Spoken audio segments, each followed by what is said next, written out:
তিন দেশ একসাথে যখন ইসরায়েলের বিরুদ্ধে আকাশ কাঁপানো হামলা চালাচ্ছে, তখন এক পারমাণবিক শক্তিধর মুসলিম দেশ তাদের কাঁধে কাঁধ মিলিয়ে দাঁড়ায়। সে দেশ হলো পাকিস্তান। পাকিস্তানের জাতীয় পরিষদ কাঁপিয়ে দিয়ে এক ঘোষণায় প্রতিরক্ষা মন্ত্রী খাজা আসিফ সাফ জানিয়ে দেন, আমরা ইরানের পাশে আছি। সকল মুসলিম দেশগুলোকে ইসরায়েলের বিরুদ্ধে ঐক্য গড়ে তোলার আহ্বান জানান তিনি। ইরানের জন্য এই ঘোষণা এসেছে এমন এক দেশের পক্ষ থেকে যার ঝুলিতে আছে পারমাণবিক বোমার চাবি।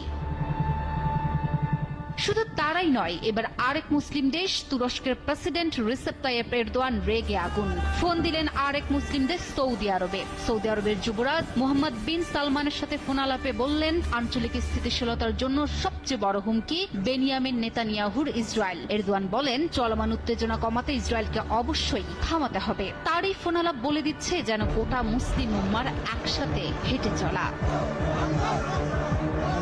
এই কয়েকটি মুসলিম রাষ্ট্রের মনে আজ একটাই লক্ষ্য, ইসরায়েলকে